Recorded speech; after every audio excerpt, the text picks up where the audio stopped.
नमस्कार दोस्तों। डेट है आज की 6 मार्च 2023 और स्वागत है आपका एडिटोरियल डिस्कशन में। आज 3 इश्यूज हम डिटेल से डिस्कस करेंगे। सबसे पहले ग्लोबल पॉलिटिक्स में इंडिया का कद काफ़ी ज़्यादा बढ़ गया है, इंडिया के लिए अच्छा टाइम चल रहा है, इंडिया को इस टाइम को यूज़ करना चाहिए। हैप्पीमन जैकब का ये आर्टिकल है, डिस्कस करेंगे। नीचे वाला जो आर्टिकल है वो आयुर्वेदिक प्रैक्टिस से संबंधित है। मतलब आयुर्वेद में जो डॉक्टर्स प्रैक्टिस करते हैं ना, उनको काफ़ी दिक्कतों का सामना करना पड़ता है। ज़्यादा फुटफॉल रहता नहीं है, मतलब ज़्यादा कस्टमर्स आते नहीं हैं। कैसे जनता का विश्वास इंक्रीज किया जाए आयुर्वेद में, वो सब बातें हम डिस्कस करेंगे इस आर्टिकल में। तीसरा आर्टिकल किसानों की इनकम को इंक्रीज करने से संबंधित है, अशोक गुलाटी का इंडियन एक्सप्रेस में। वो भी ठीक ठाक आर्टिकल है, उसे भी हम डिस्कस करेंगे। डिस्कशन स्टार्ट करने से पहले कोट देख लीजिए। Do you think it is ethical to use falsehood to do something good? क्या देखो, झूठ बोलना कुछ अच्छे अचीव करने के लिए क्या ये सही है? डिबेट करना है आपको 250 वर्ड्स में। देखो, दोनों एस्पेक्ट्स को आपको जस्टिफाई करना है। जैसे मैं आपको एग्जांपल देता हूं, क्यों कई बार झूठ बोलना सही है। मान लीजिए अब नाजीज मार रहे थे ज्यूज को, एक घर में ज्यूज छुपे हुए हैं। अब घर का जो ओनर है वो सच बता दे नाजीज को। नाजीज पूछने आते हैं घर में, क्या आपके घर में ज्यूज हैं? अगर मकान का मालिक बोल दे कि हाँ ज्यूज हैं, तो जाहिर तौर पे जो ज्यूज छुपे हुए हैं यहूदी, उनको नाजीज के द्वारा मार दिया जाएगा। लेकिन यहाँ पे झूठ बोलना कि ज्यूज नहीं हैं, इसे आप जस्टिफाई कर सकते हो। वो झूठ जिससे बड़ा फायदा होता है उसे जस्टिफाई किया जा सकता है कुछ सिचुएशंस में। लेकिन देखो, गांधी जी तो इस प्रकार से बातें बोला करते थे। ये दूसरा एस्पेक्ट है कि झूठ नहीं बोलना चाहिए, गलत काम करोगे तो एंड सही नहीं हो सकता। बट देखो, गांधी जी की बात भी यहाँ पे ना थोड़ी सी इस केस में ज़्यादा जस्टिफाई करना मुश्किल है कि किसी की जान बचाने के लिए आप छोटा सा झूठ बोलते हो ना, तो वो झूठ जस्टिफाई है, एंड बढ़िया अचीव हो रहा है, तो मीन थोड़ा बहुत गलत हो तो भी चलेगा। समझ गए? तो इसको जस्टिफाई ऐसे करोगे आप कंक्लूजन में कि अगर देखो बिना किसी बात के आप झूठ बोल रहे हो ना, तो वो तो नहीं बोलना चाहिए। लेकिन मेन आर्टिकल का मेन क्वेश्चन का फोकस ये है, कुछ अच्छा करने के लिए आप झूठ बोलते हो, क्या वो एथिकल है? इसका आंसर है यस। अगर आप बहुत अच्छा कर रहे हो और उसके लिए थोड़ा बहुत भी आपको गलत करना पड़े, थोड़ा बहुत आपको झूठ बोलना पड़े, तो इसे जस्टिफाई कर सकते हैं। लेकिन बड़ा पर्पज सर्व होना चाहिए, कोई बड़ा पर्पज। जैसे इस केस में बड़ा पर्पज था जान बचाना, तो ये हमने क्वेश्चन का आंसर थोड़ा सा डिस्कस किया। अब चलिए डिस्कशन स्टार्ट करते हैं। फर्स्ट इंपॉर्टेंट आर्टिकल में हम डिस्कस करेंगे ग्लोबल पॉलिटिक्स में। देखो, अभी इंडिया का ना काफ़ी अच्छा समय चल रहा है। कैसे और किन बातों को इंडिया को ध्यान में रखने की आवश्यकता है, वो सब हम इस आर्टिकल में डिस्कस करेंगे। आप जीएस पेपर सेकंड के इस टॉपिक से आर्टिकल को रिलेट कर सकते हो।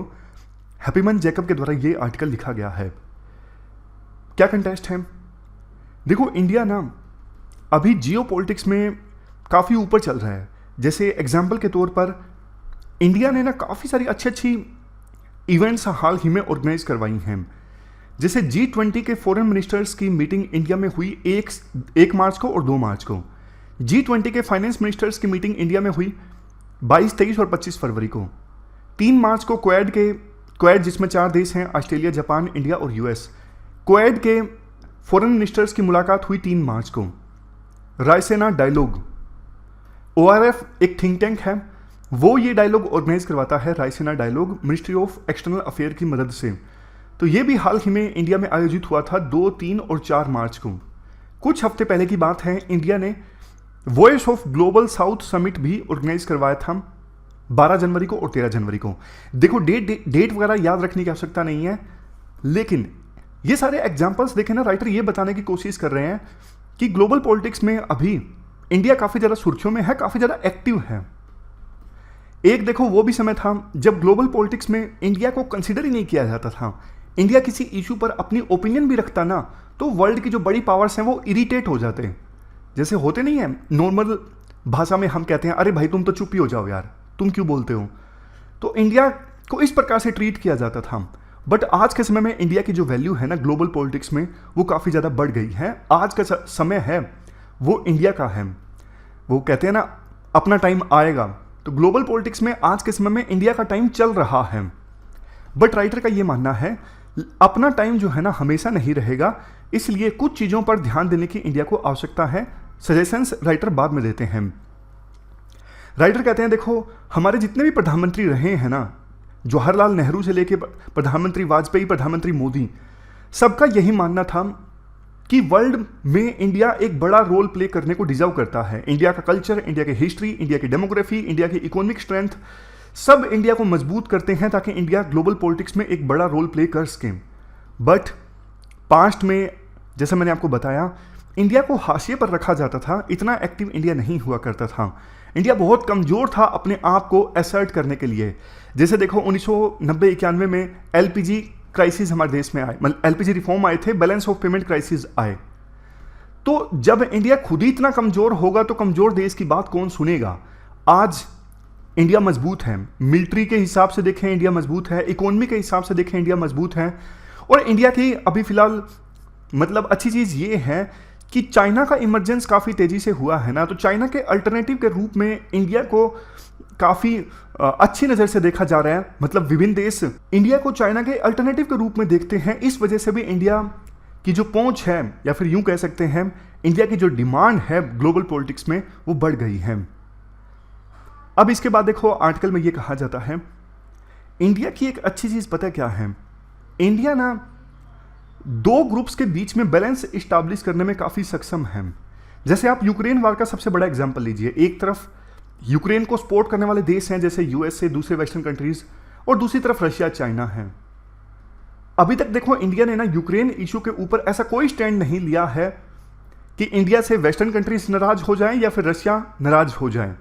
तो इंडिया ने अच्छा बैलेंस इस्टेब्लिश किया है, और ये बैलेंस इंडिया अक्सर बढ़िया ढंग से मेंटेन करता है। जैसे इवन गल्फ कंट्रीज में आप देख लीजिए, ईरान और सऊदी अरेबिया के बीच में गहरी दुश्मनी है, ईरान और इजराइल के बीच में गहरी दुश्मनी है, बट इंडिया दोनों के साथ मेंटेन करके रखता है, ईरान के साथ भी और इजराइल के साथ भी। आप और एग्जांपल देखिए, चाइना लेड ग्रुप्स हैं जैसे एससीओ है, संघाई कोऑपरेशन ऑर्गेनाइजेशन, एससीओ का भी इंडिया मेंबर है और क्वाड का भी इंडिया मेंबर है। मतलब दो बड़ी पावर्स के बीच में ना इंडिया बढ़िया से बैलेंस इस्टेब्लिश करके रखता है। एक तरफ देखो सिक्योरिटी काउंसिल का मेंबर बनना चाहता है इंडिया, दूसरी तरफ जो ग्लोबल साउथ है, जो गरीब देश हैं, उनकी आवाज भी उठाना चाहता है। तो मतलब दोनों चीजें एक साथ कैसे करनी है वो इंडिया को आता है।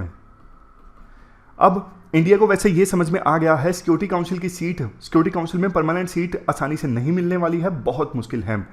तो इंडिया ने दूसरे ग्रुप्स को तवज्जो देने लगा है। फॉर एग्जाम्पल G20 में अभी मीटिंग हुई थी ना, तो प्रधानमंत्री मोदी ने G20 के फॉरेन मिनिस्टर्स की मीटिंग में ये आर्गुमेंट रखा कि ग्लोबल गवर्नमेंट तो देखो फेल हो चुकी है, जैसे यूएन जैसी ऑर्गेनाइजेशन है वो फेल हो चुकी हैं। हमें ना इन मीटिंग्स में, जैसे G20 की मीटिंग्स में, उन देशों की भी बात करनी है, उन देशों की भी बात करनी है जो इस कमरे में मौजूद नहीं है। अब वर्ल्ड में 194 के आसपास, 193-94 जितने भी देश हैं, सभी तो मेंबर नहीं है G20 के। तो गरीब देश जो G20 के मेंबर नहीं हैं उनकी भी बात करनी है, ऐसा आर्गुमेंट प्रधानमंत्री मोदी ने किया। एक प्रकार से असर्ट किया कि इंडिया जो है लीडर है ग्लोबल साउथ का। समझ गए। इसके अलावा देखो G20 की हाल ही में फॉरेन मिनिस्टर्स की मीटिंग हुई थी इंडिया में, तो पहली बार ऐसा हुआ कि रशिया और यूएस के फॉरेन मिनिस्टर्स ने आपस में मुलाकात की। तो इंडिया में G20 की मीटिंग हुई और इस मौके पर यूएस और रशिया के फॉरेन मिनिस्टर्स ने आपस में मुलाकात की, जो कि अच्छी चीज़ है। और बड़ी बड़ी मीटिंग्स हुई अलग अलग देशों में, वहाँ पे दोनों देशों के फॉरेन मिनिस्टर्स नहीं मिल सके लेकिन इंडिया में मिले, और दोनों देशों के फॉरेन मिनिस्टर्स के बीच में आपस में मुलाकात होना, ये देखो काफ़ी अहम है, काफ़ी इंपॉर्टेंट है। क्योंकि आपको पता है यूक्रेन वार चल रहा है, बातचीत होगी तभी कोई ना कोई समाधान निकलेगा ना, तो बातचीत की शुरुआत होना ही अपने आप में इंपॉर्टेंट है। अब लास्ट में राइटर कुछ पॉइंट्स बोलते हैं। सबसे पहली चीज, इंडिया को ना ये समझ में आ गया है, अगर आप किसी देश के चेले बन जाओगे ना, जैसे मान लीजिए यूएसए के चेले बन गए, यूएसए की हर बात इंडिया मानने लगा, तो इंडिया को सब भूल जाएंगे। चेले की कभी वैल्यू नहीं होती। मतलब समझ गए, ये बात हमारी डेली रूटीन में भी लागू होती है और इंटरनेशनल पॉलिटिक्स में भी लागू होती है। जो देश अपना स्टैंड लेता है ना, उसी की वैल्यू है। इसलिए इंडिया वेस्टर्न कंट्रीज की पूरी बात, मतलब ऐसा नहीं कि पूरी की पूरी सारी बातें मान रहे हैं वेस्टर्न कंट्रीज की, नहीं। जिन चीज़ों पे अलाइंड है कि चाइना का मुकाबला करना है, उन बातों पर इंडिया कोऑपरेट करता है। बट रशिया के मुद्दे पर इंडिया ने वेस्टर्न कंट्रीज की बातें मानने से इनकार कर दिया, यूएस के सैंक्शंस मानने से इनकार कर दिया। अब दूसरी चीज़, वैसे इंडिया पूरी कोशिश कर रहा है कि ग्लोबल साउथ यानी गरीब देशों के लीडर के तौर पे अपने आप को इस्टेब्लिश किया जाए, साबित किया जाए। बट अब तो क्या है, G20 की प्रेसिडेंसी इंडिया के पास है, SCO की प्रेसिडेंसी भी इंडिया के पास है। लेकिन जब G20 और SCO की प्रेसिडेंसी इंडिया से चली जाएगी, तब चाइना इंडिया को हवा नहीं लगने देगा। मतलब बहुत मुश्किल है कि चाइना को रिप्लेस करके इंडिया अपने आप को ग्लोबल साउथ का लीडर साबित कर दे। तो इंडिया के पास ये जो साल है ना, करंट जो चल रहा है, इसको बढ़िया ढंग से इंडिया को यूज करना होगा, ताकि जो गरीब देश हैं, डेवलपिंग कंट्रीज हैं, उनके साथ बढ़िया जबरदस्त रिलेशंस इस्टेब्लिश किए जा सके इस साल का फायदा उठा के, जब प्रेसिडेंसी इंडिया के पास है। अब नेक्स्ट आर्गुमेंट राइटर के द्वारा ये रखा जाता है, कई बार ना इंडिया क्या करता है, जैसे वेस्टर्न कंट्रीज ने कोई बात बोली तो इंडिया जवाब देता है। फॉर एग्जाम्पल वेस्टर्न कंट्रीज बोलते हैं कि रशिया से तेल परचेज करना मतलब रशिया जो वार कर रहा है यूक्रेन के ऊपर, उसे सपोर्ट करने के समान है। यूक्रेन के जो निर्दोष लोग मारे जा रहे हैं उसका समर्थन कर रहा है इंडिया रशिया से तेल परचेज करके। ऐसी स्टेटमेंट वेस्टर्न कंट्रीज के कुछ एक्सपर्ट्स देते हैं। बदले में फिर हमारे विदेश मंत्री हो गए जैसे एस जयशंकर या फिर दूसरे लोग हो गए, वो भी काफ़ी इंटेंसिवली रिप्लाई करते हैं, जैसे जितना तेल हम परचेज करते हैं उससे ज़्यादा तो यूरोप परचेज करते हैं, पहले यूरोप को अपने गिरेमान में झांकना चाहिए, ये यूरोप का वार है। ऐसी स्टेटमेंट्स इंडिया की तरफ से भी आती हैं।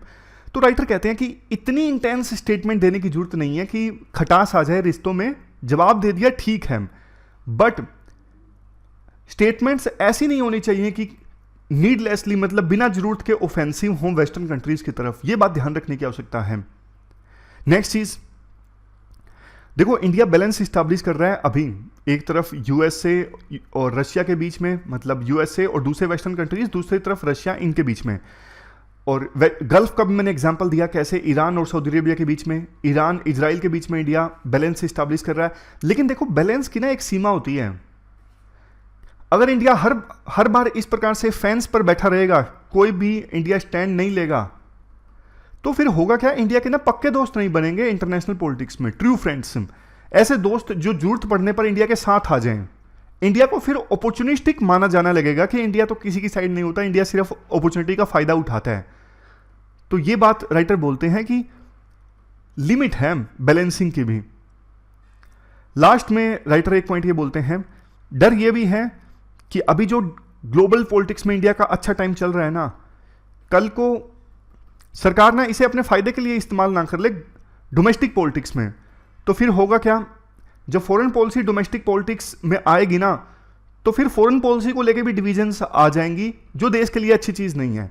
फॉरेन पॉलिसी पर चाहे कोई भी पॉलिटिकल पार्टी सत्ता में हो, उनकी राय एक होनी चाहिए। लेकिन जब फॉरेन पॉलिसी को लेके डोमेस्टिक पॉलिटिक्स होना स्टार्ट हो जाएगी ना, देश में राजनीति होना स्टार्ट हो जाएगी, तो फिर पॉलिटिकल पार्टीज की राय फॉरेन पॉलिसी को लेके भी अलग अलग हो जाएगी। ये पूरा आर्टिकल हमने डिस्कस किया ग्लोबल पॉलिटिक्स में इंडिया के स्थान से संबंधित। चलते हैं आगे। इसके बाद नेक्स्ट आर्टिकल, आयुर्वेद में वो डॉक्टर्स जो अपना करियर बनाना चाहते हैं, उनको किन किन कठिनाइयों का सामना करना पड़ता है। आप जीएस पेपर सेकंड के इस टॉपिक से आर्टिकल को रिलेट कर सकते हो। क्या कंटेस्ट है, देखो आयुर्वेद ग्रेजुएट्स को ना प्रैक्टिस करने में बहुत सारी प्रॉब्लम्स का सामना करना पड़ रहा है, ज़्यादा कस्टमर्स उन तक आते नहीं हैं। इस प्रकार की बहुत सारी बातें इस आर्टिकल में डिस्कस की जा रही हैं।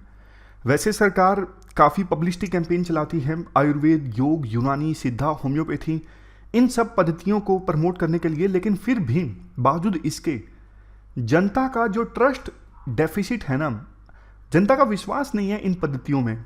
सीधी सीधी बात है, क्यों नहीं है, देखो ये सारी जो पद्धतियां हैं ना, फोकस आयुर्वेद पे है, ये बहुत पुरानी है। अब समय के हिसाब से बदलाव आने चाहिए थे। इंटेलेक्चुअल जो डिस्कोर्स होता है इन पद्धतियों के साथ में जुड़ा हुआ होता है, मतलब जो बातें होती हैं ना इन पद्धतियों को जस्टिफाई करने के लिए, वो भी काफ़ी पुरानी हो चुकी हैं। मॉडर्न स्क्रूटिनी होनी चाहिए, मतलब समय के हिसाब से कुछ बातें ऐसी हों जिनको जस्टिफाई किया जाए, कुछ बातें ऐसी हों जिनमें बदलाव लाया जाए, जिनको जस्टिफाई ना किया जाए, ऐसा कुछ होना चाहिए। लेकिन समय के हिसाब से ना इंटेलेक्चुअल डिबेट नहीं हो पाई है इन पद्धतियों को लेके, तो पुरानी थ्योरीज को लेके जस्टिफाई किया जाता है इन पद्धतियों को, जैसे आयुर्वेद है। लेकिन सारी की सारी जो पुरानी थ्योरीज है ना वो सही नहीं होती। समय के हिसाब से वो कई थ्योरीज ऐसी हैं जो आज के समय में रेलेवेंट नहीं है। तो इस वजह से दिक्कत ये होती है कि कुछ पुरानी थ्योरीज जिनको लेके आयुर्वेद को जस्टिफाई किया जाता है ना, वो आज के समय में काफ़ी ज़्यादा इररिलेवेंट है। आज के समय में उनको जस्टिफाई करना बहुत मुश्किल है, लोग हंसते हैं। इसके बाद आर्टिकल में ये कहा जाता है, अब देखो जो आयुर्वेद ग्रेजुएट है ना, उसको ग्रेजुएशन के दौरान ना बहुत सारी चीज़ें सिखाई जाती हैं। जो चीज़ें एक आयुर्वेद ग्रेजुएट को सिखाई जाती हैं ग्रेजुएशन के दौरान, वो सारी प्रैक्टिकल अप्लाई नहीं की जा सकती। कुछ एप्लीकेबल होती हैं, कुछ नहीं होती हैं। अब जब एक ग्रेजुएट प्रैक्टिस करना स्टार्ट करता है ना, वो अपने आप से हिट एंड ट्रायल करता है। जो कुछ मैंने अपनी डिग्री के दौरान देखा है, कौन सी चीज़ें एप्लीकेबल हैं जिनसे रिजल्ट आता है, कौन सी चीज़ें एप्लीकेबल नहीं है जिनसे रिजल्ट नहीं आता है। ऐसा करने में ना आयुर्वेद ग्रेजुएट को ना समय लग जाता है, बट इतना जनता वेट नहीं करती। इतने दिनों में उसका ब्रांड खराब हो गया होता है। जब तक कि एक डॉक्टर समझता है ना कि मेरी कौन सी जो मैंने सीखा है, कौन सी चीज़ें काम कर रही हैं प्रैक्टिकली, कौन सी चीज़ें नहीं काम कर रही हैं, तब तक उसका ब्रांड खराब हो गया होता है, तब तक उसका नाम खराब हो गया होता है। ये दिक्कतें आती हैं आयुर्वेद डॉक्टर्स को। और एक बड़ी दिक्कत ये आती है कि लोग ना तुरंत रिजल्ट चाहते हैं। जैसे एलोपैथी में होता है, मॉडर्न मेडिसिन में, जैसे सर दर्द हो रहा है, आपने क्रोसिन ली, डिस्प्रिन ली, एकदम से आपको आराम मिल गया। बुखार फील हो रहा है, पैरासीटामोल ली, आपको आराम फील हो गया, बुखार उतर गया। लेकिन ना आयुर्वेद में थोड़ी बहुत जगहों पर तो तुरंत आराम संभव है, लेकिन बहुत सारी ऐसी जगहें हैं जहां पे आयुर्वेद में ना तुरंत रिलीफ अवेलेबल नहीं होती। तो इस वजह से भी आयुर्वेद के ऊपर जनता का जो ट्रस्ट है वो कम हो जाता है। जबकि देखो आयुर्वेद है सही, आयुर्वेद ना इमीडिएट पेशेंट ग्रेटिफिकेशन पे फोकस नहीं करता कि बस इमीडिएटली कैसे ना कैसे करके जनता को, पेशेंट को रिलीफ प्रोवाइड कर दी जाए, पेशेंट को खुश कर दिया जाए। इस चीज में विश्वास नहीं करता Ayurveda. Ayurveda complete patient wellness में विश्वास रखता है। बट वही बात है, उसके लिए ना समय चाहिए। क्या सॉल्यूशन है? अब इसके पीछे ना 2 सॉल्यूशन बताते हैं राइटर। सॉल्यूशन बताने से पहले एक और दिक्कत है, वो भी उसके बारे में मैं आपको बता देता हूं। एक तरफ देखो आयुर्वेद की कुछ प्रैक्टिसेस में ऑलरेडी जनता का विश्वास नहीं है, मतलब इंटेलेक्चुअली समय के हिसाब से वो थ्योरी सही नहीं है। लेकिन कुछ आयुर्वेद की फील्ड के एक्सपर्ट्स ऐसे हैं जो ज़्यादा पब्लिसिटी प्राप्त करने के लिए ना अनाप शनाप दावे कर देते हैं। इससे फिर आयुर्वेद को और नुकसान हो जाता है। ये भी एक बड़ी दिक्कत है। मतलब जो चीज़ सही है वो तो आप सही ठहराओ, जो आयुर्वेद में चीज़ गलत है ना उसको समय के हिसाब से उसमें बदलाव लाओ, ना कि पुरानी चीज़ है इसलिए उसको जस्टिफाई करो कि जो भी आयुर्वेद से जुड़ी हुई पुरानी चीज़ है वो सारी की सारी सही है। ऐसा नहीं होना चाहिए। अब सॉल्यूशन जो राइटर देते हैं वो भी अपने आप में काफ़ी इनोवेटिव हैं। राइटर कहते हैं सबसे पहली चीज़ देखो, ऐसे कोई कानून बनना चाहिए जिसमें आयुर्वेद डॉक्टर्स को अलाउ किया जाए कि वो भी मॉडर्न मेडिसिन को प्रैक्टिस कर सकें।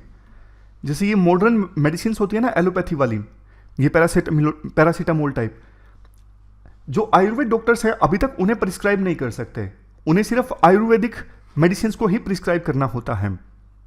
लेकिन राइटर कहते हैं आयुर्वेदिक डॉक्टर्स को ना कोई आप छोटा मोटा कोर्स करवा दो, डिप्लोमा टाइप का, उन्हें ट्रेनिंग दे दो और फिर उन्हें अलाउ कर दो कि वो भी मॉडर्न मेडिसिन प्रिस्क्राइब कर सकें। जहां पे मतलब आयुर्वेद में इमीडिएट रिलीफ उपलब्ध नहीं है, वहां पे मॉडर्न मेडिसिन को प्रिस्क्राइब किया जा सके, ऐसा प्रोविजन होना चाहिए। इसका फायदा ये होगा, वैसे भी देखो प्राइमरी डॉक्टर्स की बहुत कमी है हमारे देश में, तो आयुर्वेदिक डॉक्टर्स को एक कोई कोर्स करवा के अगर उन्हें इजाजत दी जाएगी कि वो भी प्राइमरी उपचार कर सकें, प्राइमरी केयर प्रोवाइड कर सकें, प्राइमरी जो मॉडर्न मेडिसिन हैं उन्हें प्रिस्क्राइब कर सकें, तो प्राइमरी डॉक्टर्स की जो कमी है ना प्राइमरी केयर में, वो कमी को पूरा किया जा सकता है। और दूसरी चीज ये है, एविडेंस बेस्ड अप्रोच अपनाने की आवश्यकता है आयुर्वेदिक थ्योरीज में भी। सारी की सारी आयुर्वेदिक थ्योरी सही नहीं है, जिनका एविडेंस है, जिनको जस्टिफाई किया जा सकता है, उनको तो यूज करो। अब ऐसी पुरानी थ्योरीज जिनको आज के समय में जस्टिफाई करना मुमकिन नहीं है, उनको फिर मस्ट जस्टिफाई करो, इससे पूरे आयुर्वेद पे क्वेश्चन खड़े हो जाते हैं, ऐसा राइटर सजेस्ट करते हैं। तो ये पूरा आर्टिकल हमने डिस्कस किया आयुर्वेद से संबंधित। अब चलते हैं आगे। इसके बाद आज का जो तीसरा आर्टिकल है वो देखो इंडियन एक्सप्रेस का है, अशोक गुलाटी का, किसानों की इनकम को कैसे डबल किया जाए। देखो 28 फरवरी 2016 को प्रधानमंत्री मोदी ने अपनी ये ड्रीम शेयर की थी कि मेरा सपना है किसानों की इनकम डबल होनी चाहिए जब इंडिया आज़ादी के 75 ईयर्स पूरे करे। अब इंडिया की आज़ादी को मिले 75 ईयर्स पूरे हो गए हैं, इंडिया अमृत काल में भी एंटर कर गया है। अमृत काल मतलब वो समय जब इंडिया को आज़ादी को 75 वर्ष पूरे हो गए और 100 वर्ष पूरे हो गए। बीच का जो समय है, जो 25 साल अभी जो चल रहे हैं, इन्हें अमृत काल कहा गया है। राइटर ये कहते हैं, देखो ये जो ड्रीम है ना प्रधानमंत्री मोदी की, काफ़ी नोबल ड्रीम है, क्योंकि एक तरफ किसानों की इनकम को डबल किया जाता है, सीधा सीधा गरीबी को दूर करने की दिशा में हम आगे बढ़ेंगे। दूसरी तरफ देखो, अगर हमें ओवरऑल जीडीपी में हायर ग्रोथ रेट इंश्योर करनी है तो भी किसानों की इनकम को इंक्रीज करना जरूरी है, क्योंकि आज के समय में मैन्युफैक्चरिंग सेक्टर जो है ना वो डिमांड कंस्ट्रेंट फेस कर रहा है। मतलब जितनी डिमांड होनी चाहिए उतनी डिमांड मैन्युफैक्चरिंग सेक्टर में अभी है नहीं। तो एग्रीकल्चर सेक्टर उचित ग्रोथ रेट से आगे बढ़ता रहे, ये इंश्योर करने के लिए किसानों की इनकम को इंक्रीज करना जरूरी है। किसानों को रिलीफ प्रोवाइड करने के लिए ना सरकार आज के समय में बहुत सारी चीज़ें करती हैं, मतलब बहुत सारी सब्सिडी सरकार देती है। जैसे एग्जाम्पल के तौर पर फर्टिलाइजर पर सरकार के द्वारा जो सब्सिडी दी जाती है वो देखो अब 2 लाख करोड़ को भी क्रॉस कर चुकी है। जब यूरिया का ग्लोबल प्राइस $1000 पर मैट्रिक टन है ना, इंडिया में यूरिया का प्राइस $70 पर टन के आसपास। सोच के देखिए, जमीन आसमान का फर्क। यूरिया का दाम इंडिया में बहुत ज़्यादा कम, क्योंकि सरकार इस पर सब्सिडी देती है। प्रधानमंत्री किसान सम्मान निधि स्कीम है, 6,000 रुपये किसान को दिए जाते हैं जो छोटे और मंझले किसान हैं। एक साल में 6,000 रुपये और टोटल खर्चा स्कीम पर कितना, 60,000 करोड़। इसके अलावा प्रधानमंत्री गरीब कल्याण योजना के तहत भी बहुत से किसान फूड ग्रेन्स प्राप्त करते हैं फ्री में, जैसे 5 किलोग्राम पर पर्सन पर मंथ। और बहुत सारी स्कीम्स हैं किसानों के लिए। क्रॉप इंश्योरेंस स्कीम, उसमें भी सरकार सब्सिडी देती है। किसान क्रेडिट कार्ड, इसमें सरकार इंटरेस्ट रेट पर सब्सिडी देती है। इरिगेशन इक्विपमेंट्स परचेज करने पर सरकार सब्सिडी देती है। मतलब किसानों को ना सरकार ऑलमोस्ट एक साल में 4 लाख करोड़ रुपए की सब्सिडी देती है, क्योंकि और बहुत सारी चीज़ें हैं, जैसे फ्री में बिजली, फ्री में पानी, अलग अलग राज्यों में अलग अलग प्रोविजन है इसका। तो ये सब सरकार कर रही है, ये अच्छी चीज़ है। देखो ये जो क्या है, ये इनपुट पे सब्सिडी है, लेकिन ना अगर आउटपुट की बात करें तो सरकार यहां पे काफ़ी बार गड़बड़ी कर देती है। गड़बड़ी करना जैसे वीट के एक्सपोर्ट पर बैन लगा दिया, राइस के एक्सपोर्ट पर 20% टैक्स लगा दिया। समझ गए, ये गलतियां हैं, ये सरकार को नहीं करनी चाहिए, क्योंकि इससे किसानों को फिर उनकी फसलों के उचित दाम नहीं मिल पाते। ऐसी ऐसी और बहुत सारी चीजें हैं, जैसे कई सारी कमोडिटीज का ट्रेड नहीं हो सकता फ्यूचर मार्केट में। कई सारी कमोडिटीज के ऊपर सरकार लिमिट लगा देती है कि इससे ज्यादा आप ये कमोडिटी स्टोर करके नहीं रख सकते। इसके बाद राइटर बोलते हैं, देखो ये जो रेजीम है ना कि सरकार इनपुट पर तो बहुत सब्सिडी देती है, जैसे यूरिया मर्जी कितना यूज करो हम सस्ता आपको दिलवाएंगे। इनपुट पर सरकार बहुत सब्सिडी देती है, आउटपुट पर फोकस नहीं करती है। इससे क्या, इन्वायरमेंट को भी बहुत नुकसान पहुंच रहा है। कैसे, जैसे यूरिया तो सस्ता है, किसान ज्यादा परचेज करता है, ज्यादा इस्तेमाल करता है, लेकिन इससे सोइल की प्रोडक्टिविटी पे असर पड़ता है। वाटर फ्री है, ज्यादा यूज होगा, ग्राउंड वाटर के जो सोर्स हैं वो डिप्लीट होंगे। तो मतलब इससे ना बहुत नुकसान हो रहा है। इनपुट पे सब्सिडी बहुत ज्यादा है, आउटपुट पे सरकार ध्यान नहीं दे रही है। तो राइटर सजेस्ट करते हैं हमें ना ऐसी क्रॉप्स को सपोर्ट करना चाहिए, जैसे मिलेट्स हैं, पल्सेस हैं, ऑयल सीड्स हैं, हॉर्टिकल्चर क्रॉप्स हैं, जिनसे ना इन्वायरमेंट को भी फायदा हो, जिन्हें उगाया जाए ना तो ना सिर्फ, क्योंकि देखो इन क्रॉप्स में ना न्यूट्रिशन की वैल्यू बढ़िया होती है, तो इनको जनता कंज्यूम करेगी, उन्हें फायदा होगा, कार्बन एमिशंस कम होंगे और किसानों को भी फायदा होगा। बट देखो दिक्कत ये है, जो ये व्हीट एंड राइस का रेजीम है ना, उसको छोड़ के सरकार यहां पर ना आ नहीं पा रही है अभी तक। इसके लिए सरकार को वो प्रोविजंस करने होंगे जो अभी राइस और व्हीट के लिए हैं, जैसे कि देखो प्रोक्योर करती है सरकार उनको। तो यहां पे ना सरकार इनको एक तो प्रोक्योरमेंट की गारंटी दे सकती है मिलेट्स, पल्सेस, ऑयल सीड्स उगाने वाले किसानों को। दूसरा इनको ये बोल सकती है चूंकि आप ये फसलें उगा रहे हो इसलिए हम आपको कार्बन क्रेडिट देते हैं। कार्बन क्रेडिट मतलब कुछ इंसेंटिव देते हैं कैसे ना कैसे करके कि आप ये फसलें उगा रहे हो, इसका मतलब इन फसलों को उगाने से कार्बन का एमिशन कम हो रहा है, इन्वायरमेंट को फायदा हो रहा है, तो हम कुछ इंसेंटिव देते हैं। तो किसानों को ये इंसेंटिव दिखेंगे ना, तब वो व्हीट और राइस को छोड़ के मिलेट, पल्सेस इन सबको उगाना स्टार्ट करेंगे। इसके अलावा राइटर कहते हैं देखो कॉर्पोरेट ग्रुप्स और एग्रीकल्चर सेक्टर में ना आपस में मिलकर काम करने का स्कोप काफी ज्यादा है। जैसे कॉर्पोरेट ग्रुप्स का एग्जांपल दिया जाता है कि मध्य प्रदेश में ना 100 एकड़ की जमीन है, वहां पे कॉर्पोरेट के जो लोग हैं वो काम कर रहे हैं मेडिसिनल प्लांट्स को डेवलप करने के लिए। खेत फार्मर्स के हैं लेकिन मेडिसिनल प्लांट्स चाहिए किसको? कॉर्पोरेट्स को। तो किसानों को पहले ही गारंटी दे दी जाती है कि आप ये उगाएंगे, हम आपसे इतने रुपए में परचेज करेंगे। किसानों और कॉर्पोरेट्स दोनों के लिए विन विन सिचुएशन। एक और एग्जांपल दिया जाता है, सोयाबीन का एग्जांपल है। सोयाबीन का मार्केट रेट अभी देखो एमएसपी के हिसाब से देखें 4300 रुपये पर क्विंटल, लेकिन कॉर्पोरेट ना मध्य प्रदेश में किसानों से कई जगहों पे परचेज कर रहा है 6000 रुपये पर क्विंटल। क्यों? क्योंकि कॉर्पोरेट ग्रुप वालों को जरूरत है सोयाबीन की। सोया आइसक्रीम, सोया मिल्क पाउडर, सोया योगर्ट, ये सब प्रोडक्ट्स डेवलप करने के लिए। तो ऐसा कॉम्बिनेशन बिठाना जरूरी है कि फार्मर्स और कॉर्पोरेट ग्रुप्स के बीच में डायरेक्ट लिंकेज हो, दोनों के लिए विन विन सिचुएशन रहे। कॉर्पोरेट फार्मिंग का कंसेप्ट आया था लेकिन वो हमारे देश में ना अभी तक ज़्यादा डेवलप नहीं हो पाया है। तो लास्ट में राइटर ये कहते हैं देखो किसानों की इनकम इंक्रीज होनी चाहिए, लेकिन इसके साथ साथ इस प्रकार से इंक्रीज हो कि इन्वायरमेंट को नुकसान ना पहुंचे। हमें यह समझने की आवश्यकता है कि कोई शॉर्टकट नहीं है किसानों की इनकम को इंक्रीज करने के लिए। बेटर सीड्स देके प्रोडक्टिविटी इंक्रीज की जाए फसल की, बेटर इरिगेशन फैसिलिटीज हो, किसानों की जो फसल है उसे बिना रुकावट के मार्केट एक्सेस मिले, हाई वैल्यू जो क्रॉप्स हैं उन्हें डाइवर्सिफाई किया जा सके। जैसे अभी हमने डिस्कस किया मिलेट्स वगैरह, इनको भी उगाना इनको भी उगाने की आवश्यकता है। तो ये एफर्ट्स लगातार अगर लाए जाएंगे ना तो किसानों की इनकम डबल होगी। अदरवाइज ये जो ड्रीम है ना किसानों की इनकम को डबल करने से संबंधित, ये अनफुलफिल्ड ही रह जाएगी, ऐसा आर्टिकल में मानना है। तो ये पूरा आर्टिकल हमने डिस्कस किया। हमारी आज की इस डिस्कशन में इतना ही है। आज 3 इश्यूज हमने डिटेल से डिस्कस किए। Thank you very much for discussion.